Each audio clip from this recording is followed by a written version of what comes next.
वालेकुम। क्या हाल है जी? ठीक ठाक, खैरियत से आप? अच्छा दोस्तों, आज हम लोग पढ़ते हैं अलजेब्रिक एक्सप्रेशंस के बारे में। अलजेब्रिक एक्सप्रेशंस क्या होते हैं? अच्छा, अलजेब्रिक एक्सप्रेशन की अगर डेफिनेशन देखी जाए तो डेफिनेशन इसकी है a mathematical expression that is consist of variables, coefficients and constants linked by the basic mathematical operations. Maths के बेसिक ऑपरेशंस क्या मतलब हो गया? मतलब ये हो गया कि अलजेब्रिक मैथ्स का एक ऐसा जुमला जो हमारे पास वेरिएबल्स पर मुश्तमिल हो, कोएफिशिएंट्स पर मुश्तमिल हो और कांस्टेंट्स पर मुश्तमिल हो। और ये जो तीनों चीज़ें हैं, वेरिएबल्स, कोएफिशिएंट और कांस्टेंट्स, ये हमारे पास बेसिक मैथमेटिकल यानी मैथ्स के जो बेसिक ऑपरेशंस हैं, प्लस माइनस, मल्टीप्लाई, डिवाइड, इन पर एक दूसरे से लिंक हो। तो इस तरह के जुमले को हम लोग कहते हैं अलजेब्रिक एक्सप्रेशन। ठीक है जी। तो जिस तरह यहाँ पर आप देख सकते हैं कि ये 2x माइनस 5 ये हमारे पास एक अलजेब्रिक एक्सप्रेशन है, और इसी तरह ये जो दूसरा हमारे पास है 5x स्क्वायर प्लस 6, और फिर हमारे पास तीसरा एक्सप्रेशन आपको यहाँ पे दिखाई दे रहा है 2y square plus 3x minus 4। अच्छा, अब इसमें वेरिएबल्स कहाँ आ गए हैं, वेरिएबल का किधर है, कांस्टेंट्स किधर है और कोएफिशिएंट्स किधर है? तो यहाँ पर आपको ये जो लेटर्स नज़र आ रहे हैं x और ये y, इनको वेरिएबल्स कहते हैं। ये हमारे पास वेरिएबल्स कहलाते हैं। वेरिएबल्स की वैल्यू जो है हमारे पास ये हमारे पास एग्जैक्ट नहीं होती।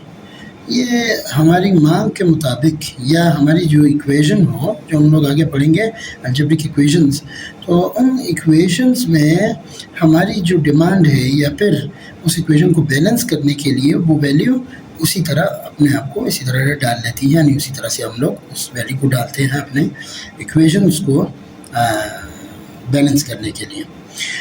उसकी यानी कि इसकी वैल्यू कोई पता नहीं है कि इसकी वैल्यूज़ क्या होनी चाहिए। अभी ये अगर मैं यहाँ पे इसको देखूँ 2x माइनस 5, इसमें 2 का मुझे पता है 2 होता है, 2 का मतलब है 2, और इसी तरह 5 का भी मतलब 5 ही होता है, नंबर है, 5 की वैल्यू 5 ही होती है। अगर आपसे कोई कहे कि मुझे आप 5 रुपये दे दें, तो आप उनको 1 2 3 4 5 रुपये ही देंगे।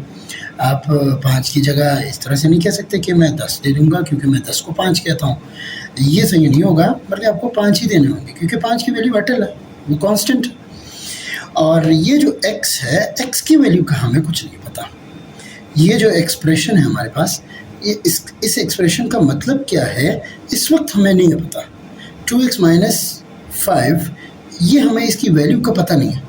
तब तक हम लोग इस एक्सप्रेशन के बारे में नहीं जान सकते कि ये एक्सप्रेशन क्या कह रहा है, जब तक हमें x की वैल्यू का पता ना हो। x की वैल्यू का पता हो तो हम इसके फाइनल रिजल्ट का हमें पता चल सकता है कि ये किस नंबर या किस वैल्यू को रिप्रेजेंट कर रहा है। अच्छा जी, फिर उसके बाद आते हैं यहाँ पर जो नंबर्स हैं, ये वाला नंबर, ये नंबर, ये नंबर, ये वाला नंबर, ये वाला नंबर, ये नंबर्स जो है हमारे पास, ये कांस्टेंट्स कहलाते हैं। क्या कहलाते हैं? कांस्टेंट्स। क्योंकि ये जो नंबर्स हैं, इन नंबर्स की वैल्यू हमारे पास अटल है। 4 होता है, 5 भी होता है, 3 होता है, 3 2 के बराबर नहीं हो सकता, ना 5 4 के बराबर हो सकता, ना 5 3 के बराबर हो सकता। इनकी वैल्यू अटल है, इनकी वैल्यू चेंज नहीं हो सकती है। अच्छा, फिर उसके बाद एक और चीज़ यहाँ पर है कोएफिशिएंट्स। ये कोएफिशिएंट्स क्या है? हमेशा याद रखो कि अगर ये नंबर किसी वेरिएबल के साथ आ जाए और इनके दरमियान कोई साइन ना, मल्टीप्लिकेशन का साइन, तो इन दोनों के दरमियान 2 और इस x के दरमियान कोई साइन नहीं है, तो जहाँ पे कोई साइन नहीं होता, दो नंबरों के दरमियान अगर साइन नहीं होता, तो वहाँ पर हम लोग उसको मल्टीप्लिकेशन कंसिडर करते हैं। तो यहाँ पर कोई साइन नहीं है, तो यानी इन दोनों के दरमियान मल्टीप्लिकेशन का साइन है। तो जब नंबर और वेरिएबल आपस में मल्टीप्लाई हो रहे हो, तो उस वक्त वो नंबर जो है वो उस वेरिएबल के कोएफिशिएंट का किरदार अदा करता है। यानी वो इस वेरिएबल की वैल्यू को या तो बढ़ा देगा, अगर वेरिएबल की वैल्यू बड़ी है, माइनस में नहीं है, प्लस में बड़ी है, तो ये 2 और भी उसको बड़ा कर देगा। लेकिन अगर वेरिएबल की वैल्यू माइनस में है, तो ये इसकी वैल्यू और भी घटा देगा। यानी कि यहाँ पर देखिए, अगर इस x की वैल्यू हमारे पास 3 है तो क्या होगा अगर इस इक्वेशन में, इस वाले इक्वेशन में, यहाँ पर देखिए मैं इक्वेशन में लिख देता हूँ 2x, ये 2x, इस टर्म को देखिए, अगर यहाँ पर x की वैल्यू हमारे पास -3 है, माइनस में आ रहा है, तो क्या होगा, ये -3 मैं यहाँ पे लिखूंगा, ठीक है जी। अभी 2 3 ज़ार 6, -6। अब -3 जो था वो बहुत छोटा था और वो बड़ा है बनिस्बत इसके, ये -6 जो है वो 0 से ज़्यादा दूर है। अगर नंबर लाइन को आप देखें तो नंबर लाइन पे जो 0 के माइनस साइड पर सीधे हाथ की तरफ,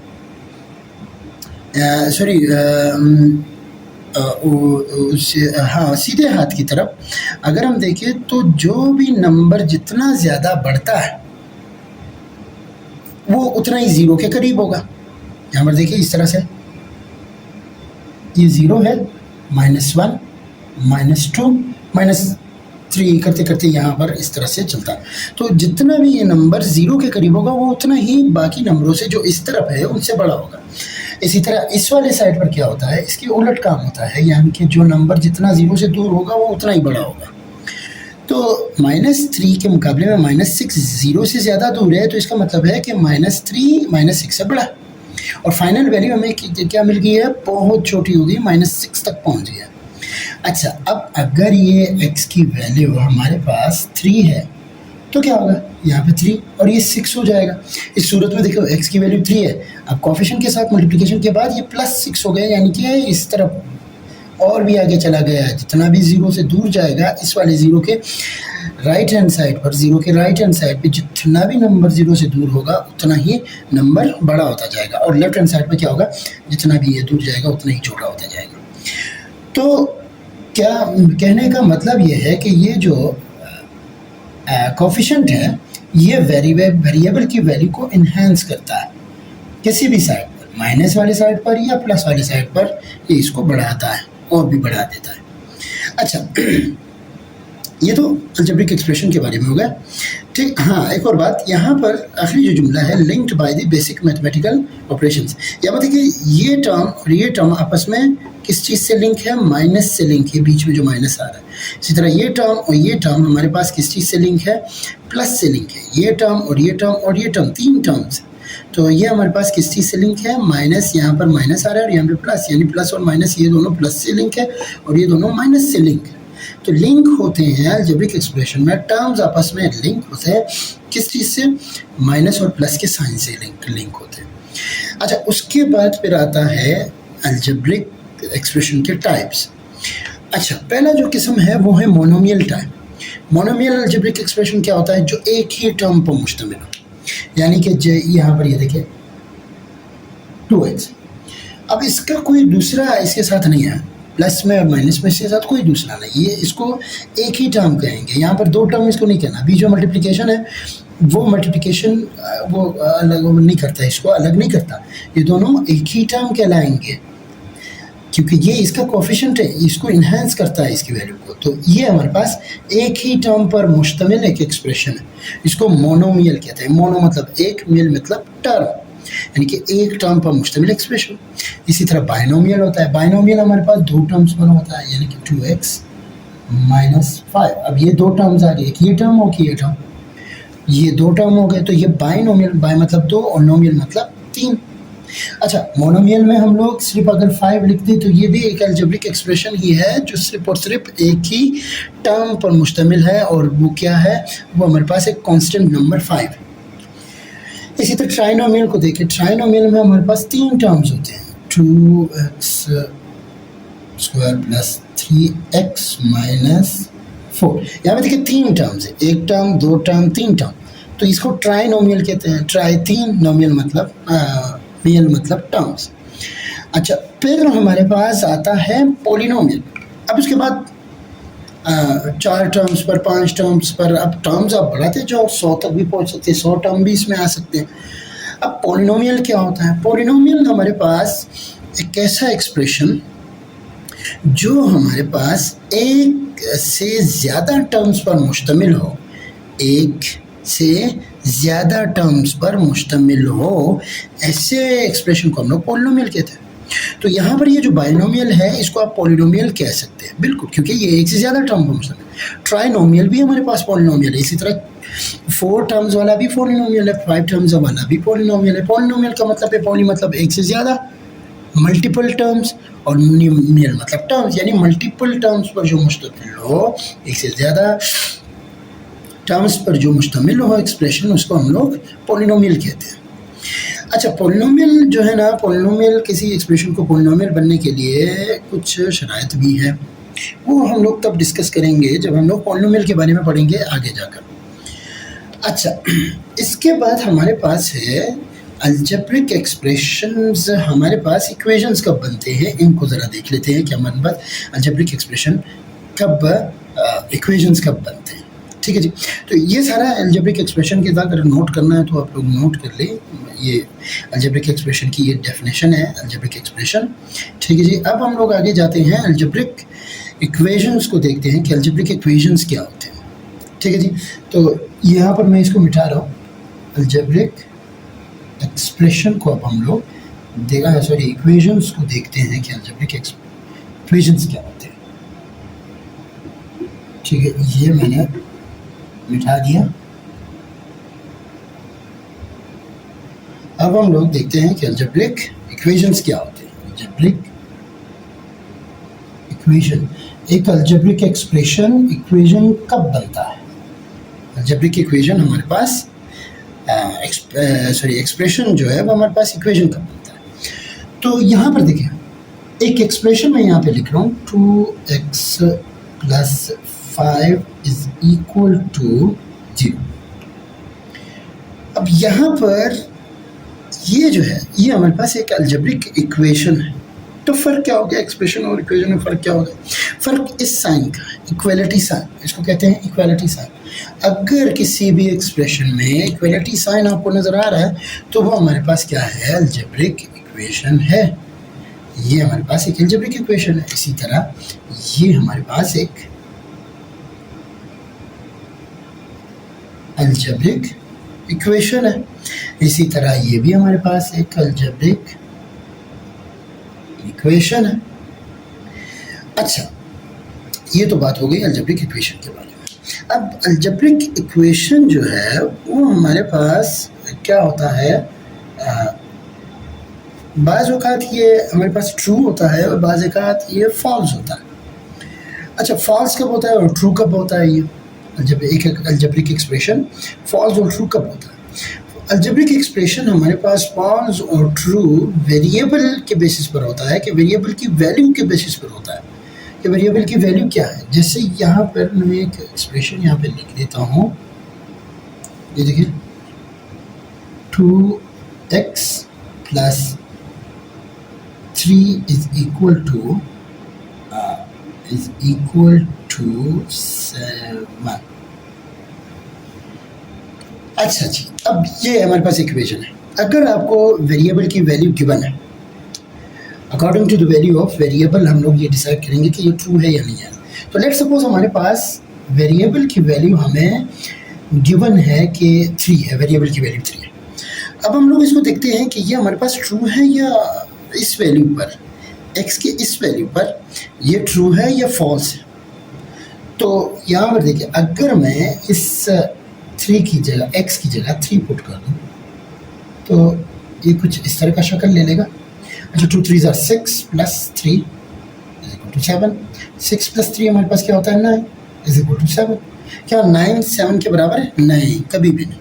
9 7 के बराबर नहीं आ सकता है। 9 खुद एक नंबर है और 7 खुद अपने लिए एक अटल नंबर है, कांस्टेंट है, इनकी वैल्यू तब्दील नहीं हो सकती है। तो कैसे फिर 9 7 के बराबर आ सकता है? इसका मतलब ये हो गया कि x के इस वैल्यू पर हमारे पास ये जो एक्सप्रेशन है वो फॉल्स, क्या है, फॉल्स है।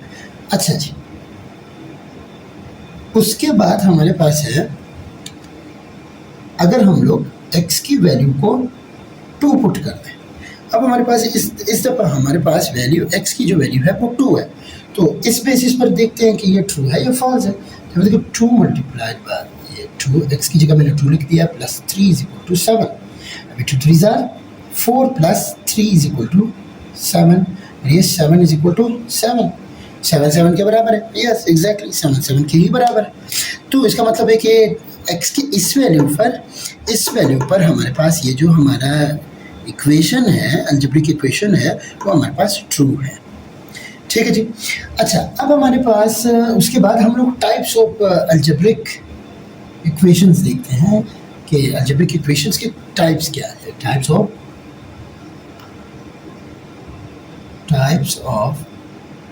अलजेब्रिक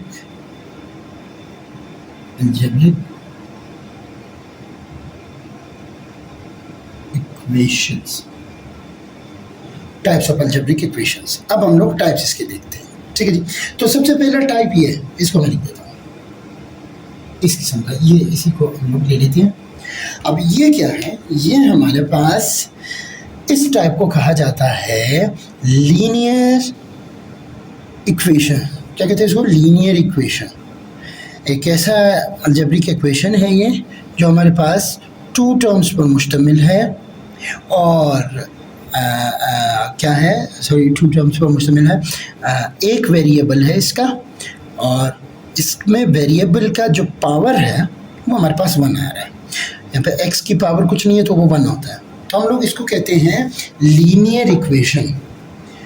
अब लीनियर इक्वेशन कब होता है, एक इक्वेशन लीनियर कब हो जाता है, इसको लीनियर कब हम लोग कहते हैं? देखिए, अगर हमारे पास वेरिएबल की वैल्यू जो है, सॉरी, वेरिएबल का जो पावर है अगर 1 है, किसी भी इक्वेशन में वेरिएबल का पावर, मैक्सिमम पावर, वो हमारे पास 1 है, तो उसको हम लोग कहते हैं कि ये क्या है, ये एक लीनियर अलजेब्रिक इक्वेशन।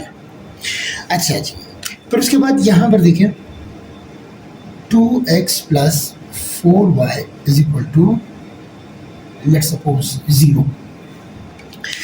अब यहाँ पर ये वाला इक्वेशन, ये कौन सा इक्वेशन है? ये भी लीनियर इक्वेशन है, क्योंकि अगर हम लोग इस वेरिएबल को ले लें या इस वेरिएबल को ले लें, दोनों वेरिएबल की जो पावर है वो 1 है।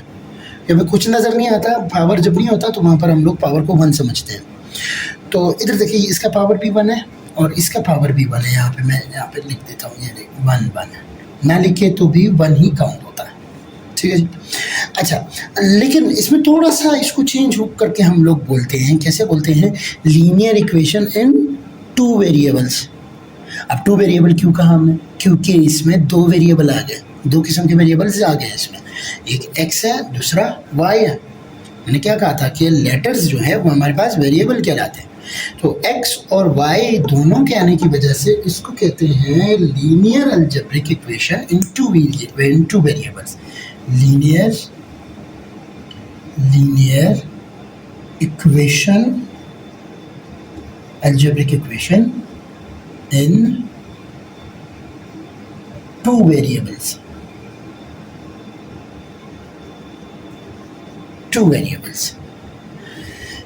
अच्छा जी, यहाँ पर जो x वेरिएबल्स की जो पावर है उसको डिग्री भी कहते हैं हम लोग। क्या कहते हैं? डिग्री। अब जो लीनियर इक्वेशन है इसमें जो वेरिएबल का पावर है वो 1 है, तो हम लोग कहते हैं कि ये डिग्री 1 का इक्वेशन है, इसको डिग्री 1 इक्वेशन भी कहते हैं। क्या कहते हैं? Degree 1 equation.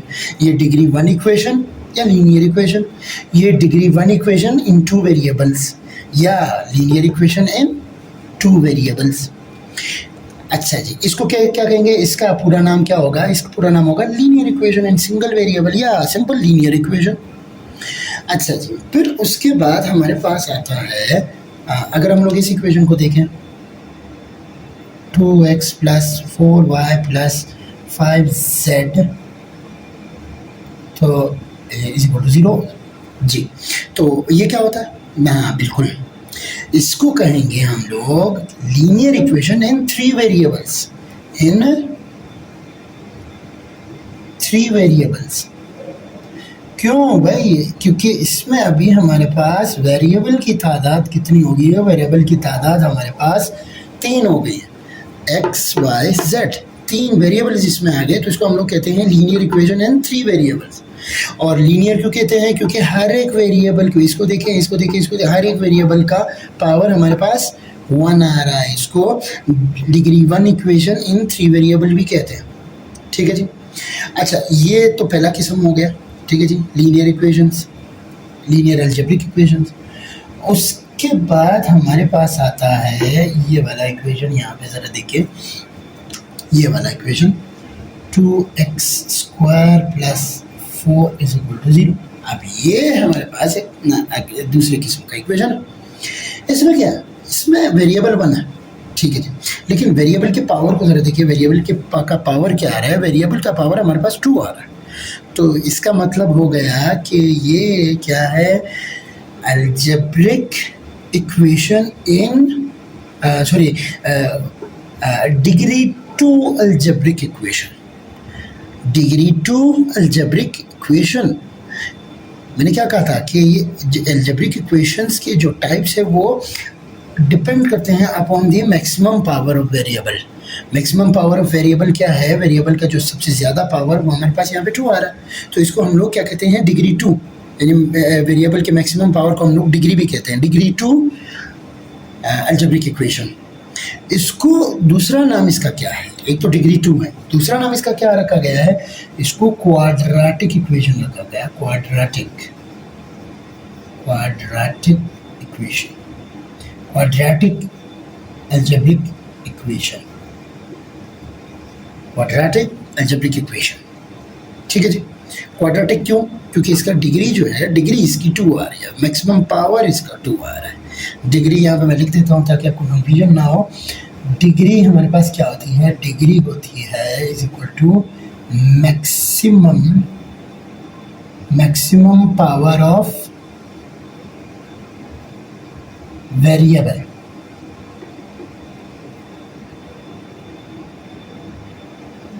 Maximum power of variable. Degree क्या होती है, डिग्री होती है मैक्सिमम पावर ऑफ वेरिएबल। अच्छा, ये क्या है, ये क्वाड्रेटिक इक्वेशन है, तो quadratic equation in single variable, या degree 2 equation in single variable. अब डबल वेरिएबल का क्या होगा, डबल वेरिएबल में इस तरह होगा, या 2 वेरिएबल्स में 2x² + 5y = 0। अब यहाँ पे ये क्या, ये हमारे पास एक क्वाड्रेटिक इक्वेशन है इन 2 वेरिएबल्स। अब आप ये कह सकते हैं कि सर इसका तो पावर स्क्वायर है, लेकिन दूसरे वेरिएबल का तो 1 है। हमेशा याद रखें, हम मैक्सिमम पावर को देखते हैं, मैक्सिमम पावर यहाँ पर x का है, तो इसी को देखकर हम डिसाइड करेंगे कि ये डिग्री 2 का है या डिग्री 1 का। अगर हम लोग इसको ना देखें, ये अगर शामिल ना करें, तो ये हमारे पास क्या होगा, एक क्वाड्रेटिक इक्वेशन होगा, एक लीनियर इक्वेशन होगा, क्योंकि मैक्सिमम पावर ऑफ वेरिएबल हमारे पास y का फिर काउंट करेंगे जो कि 1 है, तो ये लीनियर इक्वेशन। लेकिन यहाँ पर क्या है, अगर इसको मैं इंक्लूड कर दूँ तो फिर हम लोग इसके पावर को नहीं देखेंगे, x के पावर को देखेंगे, क्योंकि मैक्सिमम पावर x का।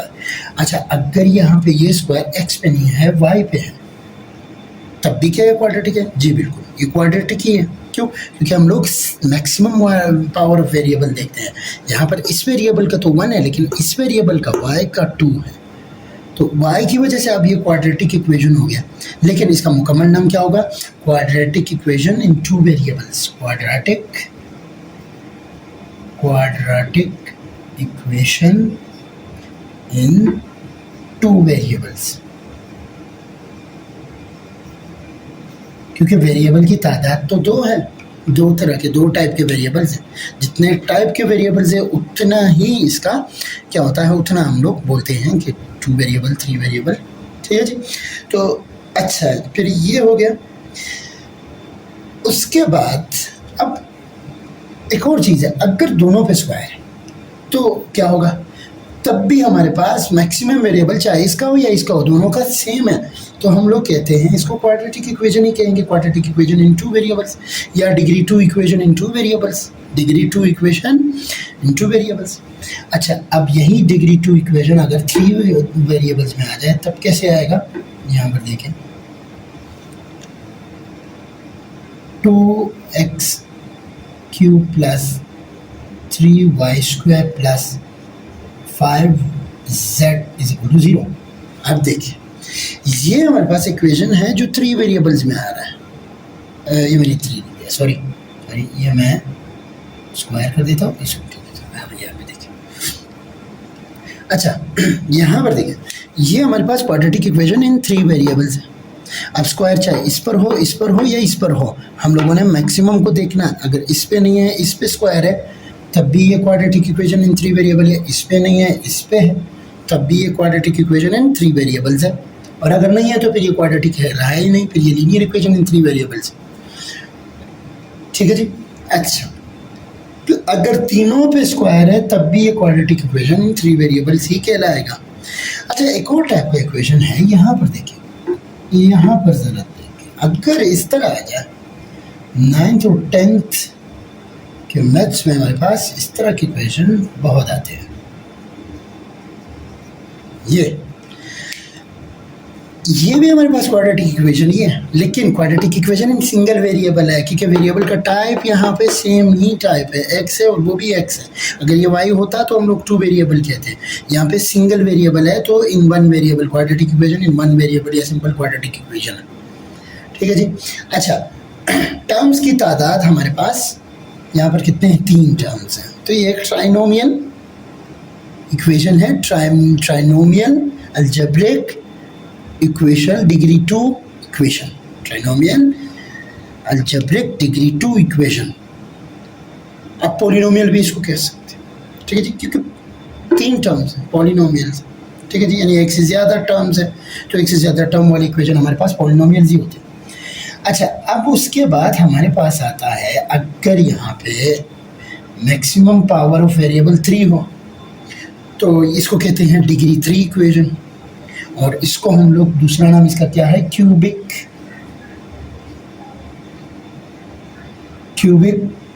Equation, cubic algebraic equation, algebraic equation. जब हमारे पास मैक्सिमम पावर ऑफ वेरिएबल 3 हो जाए तो इसको फिर हम लोग डिग्री 3 कहते हैं, और डिग्री 3 इक्वेशन को हम लोग, दूसरा नाम इसका है क्यूबिक इक्वेशन। ठीक है जी। Cubic equation in single variable, cubic equation in double variable, cubic equation in double variable या 2 वेरिएबल्स, इसी तरह क्यूबिक इक्वेशन इन 3 वेरिएबल्स।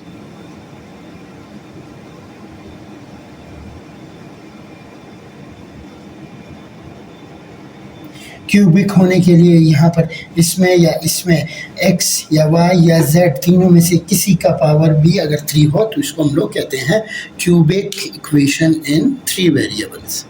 ठीक है जी। अच्छा, उसके बाद है हमारे पास, अगर पावर 4 हो जाए तो उसको डिग्री 4 इक्वेशन कहते हैं, पावर 5 हो जाए तो उसको डिग्री 5, उनके फिर एक ख़ास नाम नहीं है, ख़ास नाम बस यहाँ तक रख दिए गए। हाँ, 4 को हम लोग बाई क्वाड्रेटिक कहते हैं, यानी कि अगर पावर 4 हो जाए तो उसको बाई क्वाड्रेटिक कह देते हैं, बाई क्वाड्रेटिक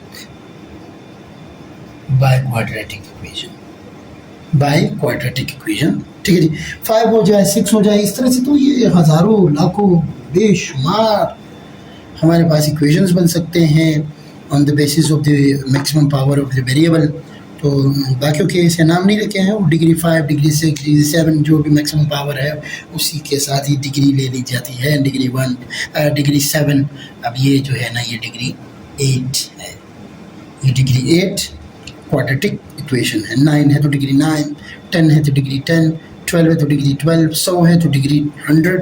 ठीक है जी, अलजेब्रिक इक्वेशन।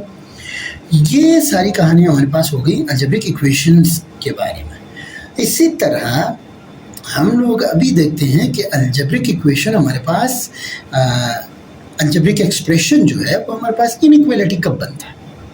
ठीक है जी, इनइक्वालिटी कब बनता है। और ये याद रखिए कि अलजेब्रिक इक्वेशन जो है वो ट्रू होते हैं इस वेरिएबल की वैल्यू के बेसिस पर, वो ट्रू या फॉल्स हम लोग डिसाइड करते हैं, और ये ट्रू एक्स के एक सिंगल वैल्यू पर ये ट्रू होते हैं, एक्स के सिंगल वैल्यू पर ये ट्रू हो सकते हैं, वरना ये ट्रू नहीं हो सकते। मिसाल के तौर पर अगर इस इक्वेशन को देखें तो हमारे पास ये जो इक्वेशन है इसको 0 के बराबर आना चाहिए, तो x की कौन सी वैल्यू पे ये 0 बनेगा?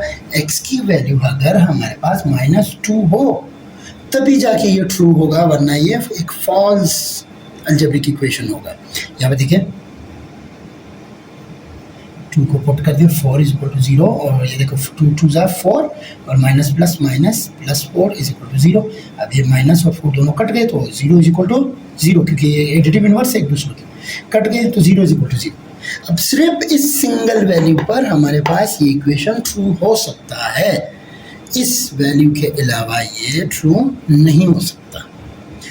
अब हम आते हैं इनइक्वालिटीज़ पर, ठीक है जी, अलजेब्रिक इनइक्वालिटीज़। अब अलजेब्रिक इनइक्वालिटीज़ हमारे पास क्या होती है, यहाँ पर हम लोग देखते हैं अलजेब्रिक इनइक्वालिटीज़ के बारे में देखते हैं। Algebraic inequalities, inequalities.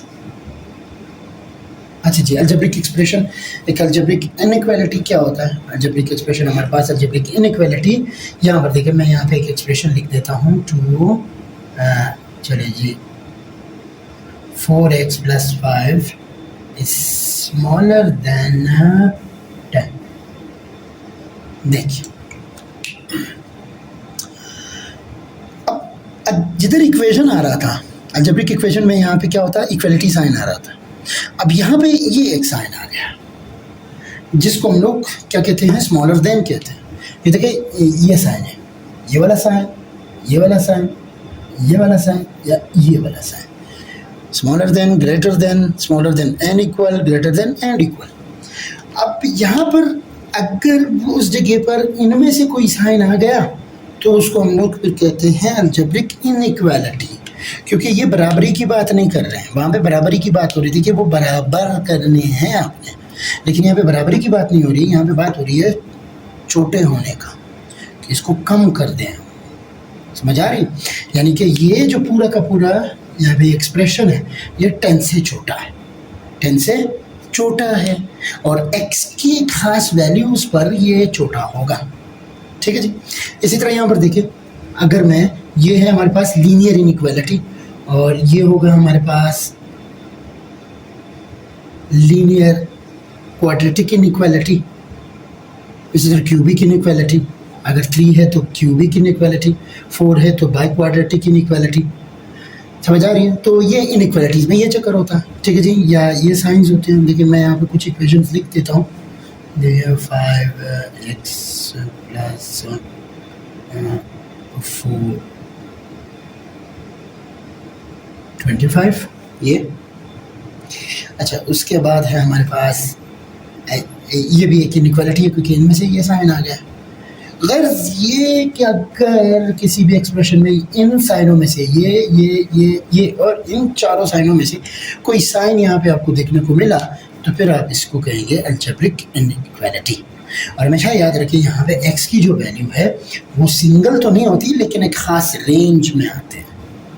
एक ख़ास रेंज में ये वैल्यूज़ अगर हैं तो ये ट्रू होगा, ये पूरी बात इनइक्वालिटी ट्रू होगी, वरना वो फॉल्स होगी। जैसे कि यहाँ पर देखें, अगर मैं x की वैल्यूज़ को रखूँ, 9 है, 0 है, और यहाँ पर पॉजिटिव नंबर्स चलते हैं और यहाँ पर नेगेटिव नंबर्स चलते हैं, तो यहाँ से लेकर नंबर 9 में यहाँ से लेकर आगे ये जो सारे नंबर आ रहे हैं, इन सारे नंबरों पर क्या होगा, ये ट्रू होगा। और जैसे ही इस वैल्यू में आ गया आप लोग, इस वैल्यू से आगे आप चले गए तो फिर ये ट्रू नहीं है। कैसे, यहाँ पर मैं आपको बताता हूँ कि कैसे। यहाँ पर देखिए, सबसे पहले यहाँ पे 1 से शुरू है, चलो 1 पुट करते हैं यहाँ पर, 4 की जगह 1, सॉरी x की जगह 1। लेट सपोज हम लोग x को पुट कर रहे हैं 1, तो यहाँ मैंने x की जगह 1 पुट कर दिया, 5 10, तो 4 1 = 4 प्लस 5, 4 1 = 4 प्लस 5 9। अब ये क्या कह रहा है कि 9 छोटा है 10 से? हाँ, छोटा तो है, बिल्कुल छोटा है, सही बात हो रही है। तो ये एक ट्रू है। इस 1 पर x की वैल्यू अगर 1 है तो ये इस 1 पर ये ट्रू है, ठीक है जी। अच्छा, अगर मैं इस की जगह दूसरा जो नंबर है उसको पुट कर देते हैं, यहाँ पर देखिए, फिर दूसरा नंबर 0 है, देखिए 1 के बाद फिर 0, इस तरफ जा रहे हैं, उस तरफ नहीं जाएंगे। उस तरफ क्यों नहीं जाएंगे मैं आपको अभी बताऊँ, इस तरफ जा रहे हैं। तो यहाँ पर देखिए 4, अगर मैं 4 की जगह 0, यहाँ पे x की जगह 0 पुट कर दूँ ये 4 ये आ गया, इस x की जगह 0 पुट कर दिया, ठीक है जी, प्लस 5 ये 10। अब 4 0 ज़र 0 प्लस 5, ये अब 0 प्लस 5 क्या होता है, 5 ही होता है, यानी कि 5 छोटा है 10 से, हाँ छोटा ही है, सही बात कर रहे हैं, तो ये ट्रू है।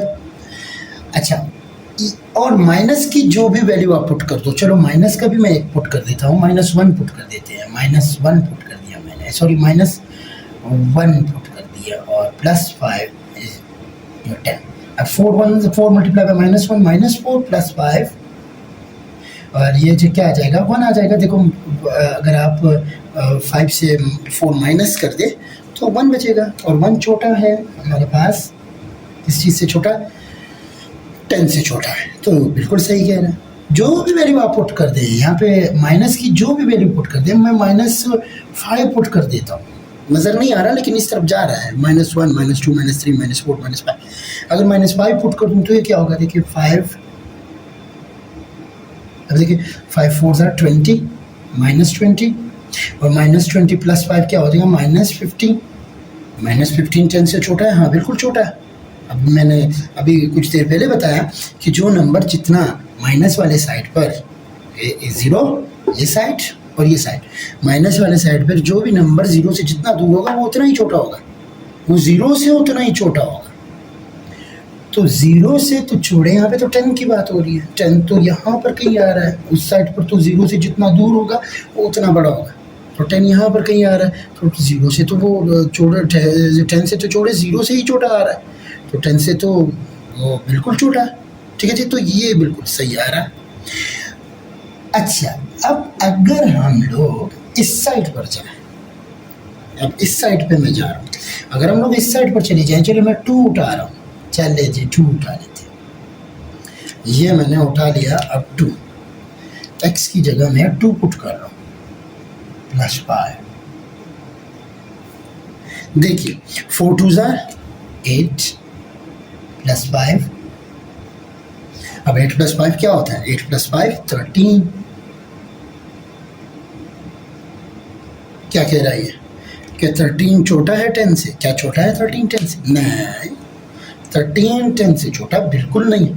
तो इसका मतलब ये हो गया कि यहाँ पर इस वैल्यू पर 2 पर ये फॉल्स है, ये सही नहीं है, 2 पर ये सही नहीं है, बल्कि 1 से आगे जितनी भी वैल्यू आ रही है, 3 आ रहा है, 4 आ रहा है, 5 आ रहा है, 6 आ रहा है, जो भी वैल्यूज आ रहे हैं उन सब पर ये फॉल्स होगा।